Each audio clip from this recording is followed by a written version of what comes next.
নমস্কার, আমি পাপিয়া দত্ত। আজকে যে রেসিপিটা আমি বানাবো সেটা লং তরাই মশলা দিয়ে আমরুই। গরমের দিনে এটা খুব উপযোগী এবং একটু টকটক ঝাল ঝাল খেতে হয়, খুবই মুখরোচক কিন্তু খুব উপকারী। সেই রেসিপিটি আজকে বানাবো। এই লং তরাই মশলা দিয়ে আজকে এই রেসিপিটি আজকে এই রেসিপিটার যেটা মেন উপকরণ, মাছ তো থাকছেই, রুই মাছ, তার সাথে কাঁচা আম নিয়ে নিচ্ছি, পুদিনা পাতা, ধনে পাতা আর কাঁচা লঙ্কা। এই পুদিনা পাতা, ধনে পাতা, কাঁচা লঙ্কা আর এই আম এই নিয়ে মিক্সিতে আমি পেস্ট করব। মাছটা ভালো করে ধুয়ে রেখেছি। এরপরে মাছে হলুদ দিয়ে দিচ্ছি, নুন দিয়ে দিচ্ছি,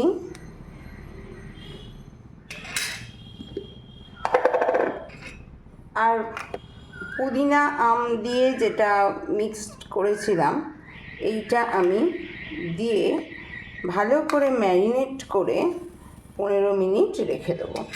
15 মিনিট রাখার পর মাছটা ভেজে নেব। কড়াইতে মাছ ভাজা চলছে, মাছটা কুচিট করে ভালো করে ভেজে তারপর মাছটা তুলে দেবো। মাছ ভেজে তুলে নিয়ে কড়াইতে তেল আমি কমিয়ে নিয়েছি। এরপরে লং তরাইয়ের 5 ফোড়ন একটু আমি দিয়ে দেবো আর কাঁচা লঙ্কা দিয়ে দেবো।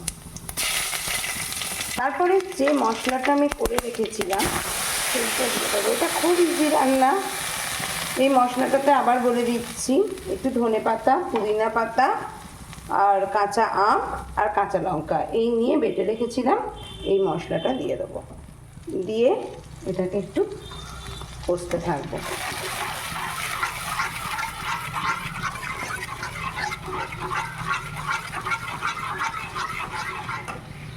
এটা ফুটে উঠেছে।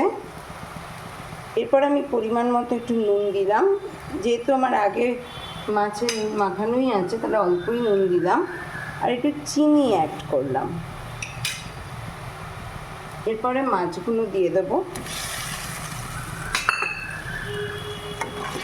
দিয়ে ঢাকা দিয়ে কিছুক্ষণ ফুটতে দিলেই হয়ে যাবে আমার আমরুই।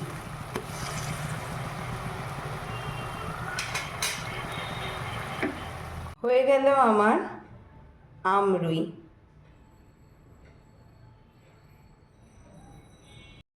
আমরুই রেডি টু সার্ভ।